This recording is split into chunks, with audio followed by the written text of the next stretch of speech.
नमस्कार, आप देख रहे हैं नॉनसेंस टॉक न्यूज लाइव और मैं आपके साथ पल्लव घोष। परेशानियों का जो सिलसिला है वो ममता बनर्जी और तृणमूल के लिए कम होता नजर नहीं आ रहा। आज थर्सडे ममता बनर्जी और तृणमूल के लिए बहुत भारी दिन रहा। सुप्रीम कोर्ट ने जो याचिका दायर किया था ईडी ने तृणमूल के खिलाफ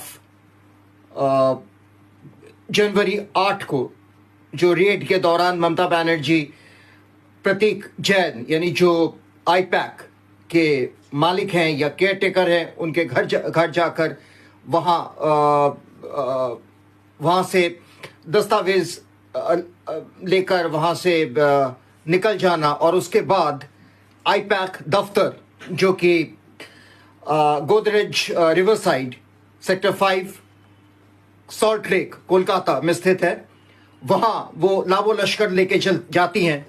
करीब 100 से अधिक पुलिसकर्मी लेकर जाती है और वहां से तमाम दस्तावेज, हालांकि तृणमूल इसको सिरे से नकार रही है, वो कह रही है कि नहीं, हम वहां से कुछ भी लेकर नहीं आए हैं। लेकिन ईडी का कहना है कि वहां से वो file, pen drive, laptop, hard disk, यहां तक कि मोबाइल फोन्स लेकर ममता बनर्जी वहां से निकल गई।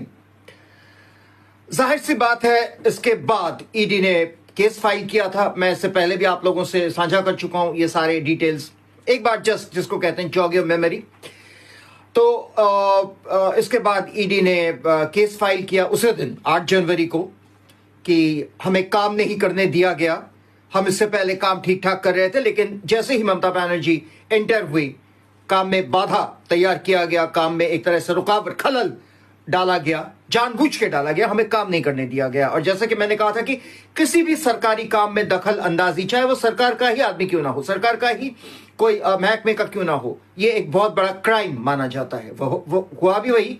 9 जनवरी को कलकत्ता हाई कोर्ट में सुनवाई हुई, लेकिन इस दौरान जो देखा गया कि केस को चलने नहीं दिया गया। यानी ईडी का कहना है कि तृणमूल ने अपने गुर्गों को लेकर हियरिंग में आए और उन्होंने व्हाट्सएप ग्रुप में पहले ही फैला दिया था कि तमाम गुर्गे, तमाम जो उनके सपोर्टर्स हैं, वो जिस कोर्ट में सुनवाई होना था वहां वो पहुंचे और एक तरह से उसको ठप कर दे। और वह भी वही, यहां तक कि आनंद फानंद में जो जज साहब थे वो भी कोर्ट छोड़कर चले गए गुस्से में। और उसके बाद कोर्ट 14 जनवरी यानी बुधवार, कल तक के लिए स्थगित कर दिया गया था। कल फिर सुनवाई हुई और ढाक के 3 बात वहां भी यही हुआ कि इसका कोई निष्कर्ष नहीं निकला।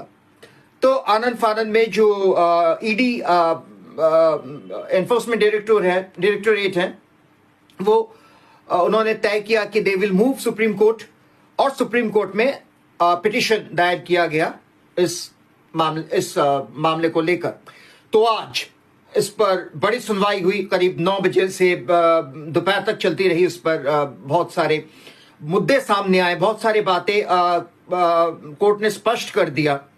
हालांकि जैसा मैंने कहा कि सीबीआई और तृणमूल में अभी भी एक नेचुरली एक कॉन्फ्लिक्ट चल रहा है। ईडी का कहना है कि हम वहां से एक भी दस्तावेज, तो दूर की बात है, हम कुछ भी वहां से लेकर नहीं ला पाए, क्योंकि उससे पहले ही ममता बनर्जी वो तमाम चीजें वहां से लेकर निकल चुकी थी। और तृणमूल का कहना है कि सरासर झूठ है। तृणमूल ने वहां से कोई भी दस्तावेज, कोई भी फाइल, कोई भी लैपटॉप, कोई भी मोबाइल, यानी जो तमाम जो एलिगेशंस हैं उसको सिरे से नकारते हुए कहा है कि हमने ऐसा कुछ नहीं किया है। जाहिर सी बात है, ये तो होता रहेगा। लेकिन आज जो सुनवाई हुई वो बेसिकली ईडी के तरफ से सॉलिसिटर जनरल तुषार मेहता ने केस की पैरवी की और तृणमूल की तरफ से, but as you can expect, Kapil Sibal और अभिषेक मनु सिंह भी। इन दोनों के अलावा तो कोई साहब उनका केस लड़ता भी नहीं है।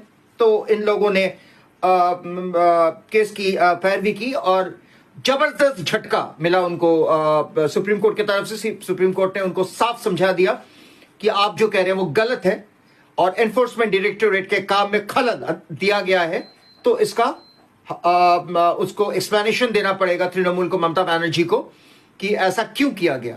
कोर्ट ने एक चीज और कही और जो बिल्कुल सही है, वो ये कि ममता बनर्जी ये पहली बार नहीं कर रही थी। ऐसा नहीं है कि इस बार वो कुछ ज्यादा ही कंफ्यूज हो गई थी या हेजिटेशन में या नर्वसनेस में, जो भी है, असमंजस की स्थिति में वो वहां पहुंच गई और उन्होंने she banged into the office of Prateek Jain और प्रतीक जैन रेजिडेंस। नहीं, सुप्रीम कोर्ट ने साफ कर दिया कि शी इज हैबिचुअल, क्योंकि 2019 में 3 फरवरी को जब राजीव कुमार के घर पे रेड हुआ था शारदा कांड को लेकर, शारदा स्कैम चिट फंड को लेकर, तो ममता बनर्जी धर्मतला में जो धरने पर बैठी थी, बहुत सारे इसको लेकर न्यूज बने, बहुत सारे लोगों ने इसका विरोध किया। 2021 में 23 फरवरी को आपको याद होगा कि ईडी पहुंची थी अभिषेक बनर्जी और रुजिरा बनर्जी के घर शांति निकेतन में, जो कि जिसको एक तरह से कहा जाता है कि पैलेशियल हाउस।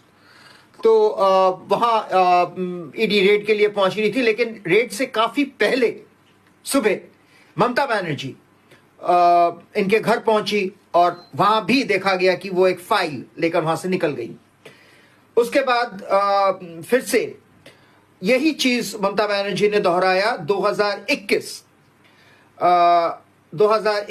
में 17 मार्च। इस दिन नारदा जो स्कैम हुआ था, नारदा स्कैम के तहत ईडी ने फिरहाद हकीम यानी बॉबी हकीम, शोभन चैटर्जी, सुब्रतो मुखर्जी, मरहूम सुब्रतो मुखर्जी जो मेयर रह चुके हैं, अब नहीं है हमारे बीच, और मदन मित्रा, इनको उठाकर निजाम पैलेस ले जाया गया था इंटरोगेशन के लिए। लेकिन वहां भी ममता बनर्जी पहुंचती है, ममता बनर्जी वहां घंटों रहती है।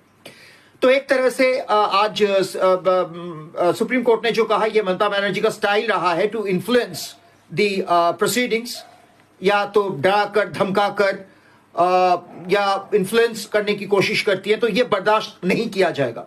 सुप्रीम कोर्ट ने साफ कह दिया है कि जिस तरह से बंगाल चल रहा है, जिस तरह से बंगाल को चलाया जा रहा है, जिस तरह से बंगाल का जो स्टेट गवर्नमेंट जिस तरह से काम कर रहा है, ये बिल्कुल भी सही नहीं है।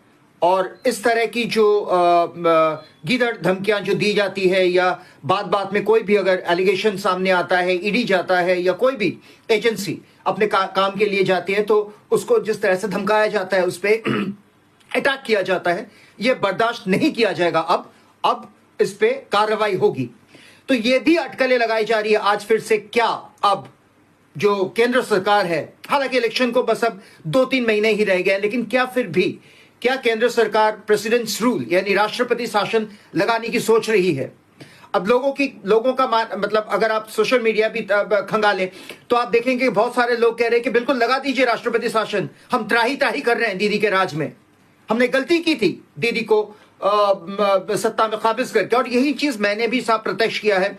मैं कोलकाता में था, मैं पश्चिम बंगाल में था, मैंने बहुत लोगों से बात की है। मैं इलेक्शन के दूसरे दिन भी लोगों से बात कर रहा था और लोगों ने यही कहा कि हमने गलती की है साहब, আমরা বিরাট বড় ভুল করেছি, আমাদের দিদিকে আনা উচিত হয়নি। তো मैंने मतलब हमने गलती की है, हमें नहीं लाना चाहिए। तो मैंने कहा कि আপনি আপনারা আগে এই ব্যাপারটা নিয়ে ভাবেননি, হঠাৎ এখন আপনাদের চেতনা হলো, यानी आपने पहले इस बारे में नहीं सोचा। जब आप बुद्ध बाबू को हटा रहे थे, बुद्ध बाबू जैसे एक पाक साफ इंसान को, तब आपने ये नहीं सोचा था। तब आपने दीदी के कहने पर शेंगूर नंदीराम को भी सच मान दिया था। तो फिर उन्होंने कहा कि नहीं साहब गलती हो गई, हमसे बहुत बड़ी गलती हो गई, हमने सच में नहीं सोचा था कि दीदी इस तरह से हमारे राज्य का बंटाधार कर देंगी और आज मतलब जीना मुहाल हो जाएगा बंगाल में। तो वही बात आज सुप्रीम कोर्ट ने कही कि हम किसी भी हालत में ये इसको बर्दाश्त नहीं करेंगे, क्योंकि ये जो बंगाल का आज जो आलम है, इसको या तो दुरुस्त करने की जरूरत है या फिर जो भी करने की जरूरत है वो हमें करना पड़ेगा। क्योंकि बंगाल जो हम कहते हैं एक्चुअली कि Mamata Banerjee has ruined Bengal beyond repair, वही बात इनडायरेक्टली आज सुप्रीम कोर्ट ने भी कही। और आखिर में इतना ही कहना चाहूंगा, जैसे कि मैंने कहा, अभी तो पश्चिम बंगाल सरकार से क्लैरिफिकेशन मांगा गया है, केस फिर से खुलेगी और इस पर सुनवाई फिर से होगी। लेकिन एक बात आज साफ है कि Mamata Banerjee and Trinamool is very much on the back foot. What they have been doing, and they thought they will get away with everything they are doing, will not be tolerated anymore, will not be accepted anymore.